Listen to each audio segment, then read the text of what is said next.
Hello friends, welcome to my channel a lesson for you. Friends, आज मेरा ये रस से रिलेटेड इम्पोर्टेंट क्वेश्चन का तीसरा वीडियो है। चलिए आइए शुरू करते हैं। आज के वीडियो में कुछ ऐसे प्रश्न हैं जो काव्य शास्त्र से रस के पिछली परीक्षाओं में पूछे गए हैं, तो मैंने उन्हीं को ध्यान में रख के ये वीडियो बनाया है। यहाँ पे प्रश्न नंबर 1 है, किस भाव की परिपक्व अवस्था को रस कहा जाता है? तो इसका आंसर होगा डी, स्थायी भाव की परिपक्व अवस्था को रस कहा जाता है। प्रश्न नंबर 2 है, रस कितने प्रकार के होते हैं? शास्त्रीय दृष्टि के अनुसार बताइए। तो शास्त्रीय दृष्टि के अनुसार रस 9 होते हैं। इसका आंसर होगा बी। प्रश्न नंबर 3 है, तुलसी और सूर्य की रचनाओं के आधार पर रस कितने प्रकार के होते हैं? तो इसका आंसर होगा ए, 11 प्रकार के होते हैं, क्योंकि वात्सल्य रस भी इसमें शामिल हो गया है। भक्ति रस, वात्सल्य रस और शांत रस तीनों शामिल करने के बाद ये 11 हो जाते हैं। प्रश्न नंबर 4 है, संचारी भावों की संख्या कितनी है? तो इसका आंसर होगा बी, संचारी भावों की संख्या 33 है। भरत मुनि ने संचारी भावों की संख्या 33 बताई है। प्रश्न नंबर 5 है, रस सूत्र के जनक कौन माने जाते हैं? तो इसका आंसर होगा ए, भरत मुनि रस सूत्र के जनक माने जाते हैं। प्रश्न नंबर 6 है, रामधारी सिंह दिनकर किस रस के कवि मुख्यतः माने जाते हैं?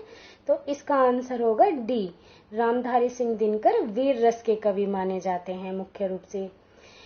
प्रश्न नंबर 7 है, रस गंगाधर ग्रंथ के रचयिता कौन है?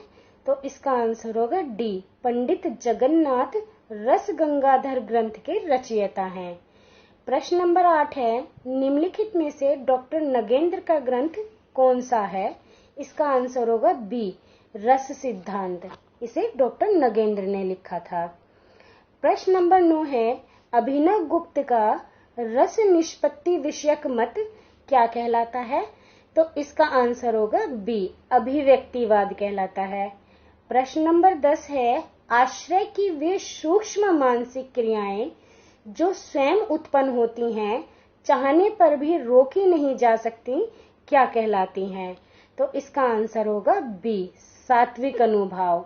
तो आश्रय की सूक्ष्म मानसिक क्रियाएं जो उत्पन्न अपने आप होती हैं और रोकी नहीं जा सकती, सात्विक अनुभाव होती हैं, और सात्विक अनुभावों की संख्या 8 होती है।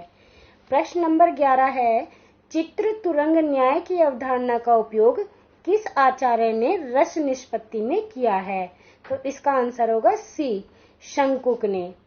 प्रश्न नंबर 12 है, आचार्य रामचंद्र शुक्ल के अनुसार साधारणीकरण किसका होता है? तो इसका आंसर होगा सी, आलंबन धर्म का साधारणीकरण होता है। प्रश्न नंबर 13 है, कवि बिहारी मुख्यतः किस रस के कवि थे? तो इसका आंसर होगा सी, कवि बिहारी श्रृंगार रस के कवि थे। प्रश्न नंबर 14 है, रस के कितने तत्व होते हैं? तो इसका आंसर होगा बी, रस के 4 तत्व होते हैं, स्थायी भाव, विभाव, अनुभाव और संचारी भाव। प्रश्न नंबर 15 है, शांत रस की उत्पत्ति कब होती है? तो इसका आंसर होगा ए, संसार से वैराग्य होने पर शांत रस की उत्पत्ति होती है। प्रश्न नंबर 16 है, आश्रय की वे चेष्टाएं जिनसे उसके हृदयगत भावों की सूचना प्राप्त हो, क्या कहलाती हैं? इसका आंसर होगा बी, अनुभाव कहलाती हैं। प्रश्न नंबर 17 है, विभत्स रस का स्थायी भाव क्या है? इसका आंसर होगा डी, जुगुप्सा। प्रश्न नंबर 18 है, भाव जिसके हृदय में रहते हैं उसे क्या कहते हैं? तो इसका आंसर होगा ए, उसे आश्रय कहते हैं। प्रश्न नंबर 19 है, किस रस को रसराज कहा जाता है? तो इसका आंसर होगा सी, श्रृंगार रस को रसराज या सर्वश्रेष्ठ रस कहा जाता है। प्रश्न नंबर 20 है, मनरे तन कागद का पुतला, लागे बूंद बिनसी जाए छिन में, गर्व करे क्या इतना, इन पंक्तियों में कौन सा रस है?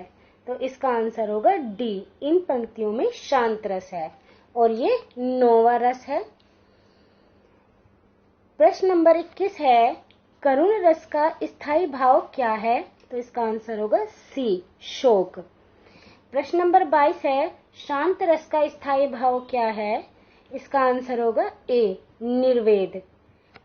प्रश्न नंबर 23 है, जुगुप्सा किसका स्थायी भाव है? तो इसका आंसर होगा बी, विभत्स रस का स्थायी भाव है। प्रश्न नंबर 24 है, वीर रस का स्थायी भाव क्या है? तो इसका आंसर होगा बी, उत्साह वीर रस का स्थायी भाव है। प्रश्न नंबर 25 है, विस्मय स्थायी भाव किस रस से संबंध रखता है? तो इसका आंसर होगा सी, अद्भुत रस से।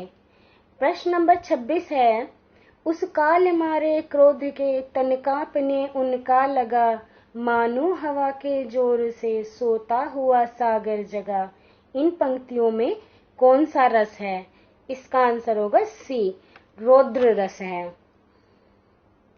प्रश्न नंबर 27 है, प्रिय पति वह मेरा प्राण प्यारा कहाँ है? दुख जलनिधि डूबी का सहारा कहाँ है? इसका आंसर होगा बी, इसमें करुण रस है। प्रश्न नंबर 28 है, मन की उत्तप्त वेदना मन ही मन में बहती थी, चुप रहकर अंतर मन में कुछ कुछ मौन व्यथा कहती थी। इन पंक्तियों में कौन सा रस है? तो इसका आंसर होगा डी, करुण रस है। प्रश्न नंबर 29 है, हिमाद्रि तुंग संग से प्रबुद्ध भारती, स्वयं प्रभा समुज्ज्वला स्वतंत्रता पुकारती। इन पंक्तियों में कौन सा रस है? तो इसका आंसर होगा बी, इन पंक्तियों में वीर रस है। प्रश्न नंबर 30 है, तू दयालु दीन हाँ तू दानी हाँ भिखारी, हाँ प्रसिद्ध पात की तू पाप पुंजहारी। इन पंक्तियों में कौन सा रस है? तो इसका आंसर होगा सी, भक्ति रस है।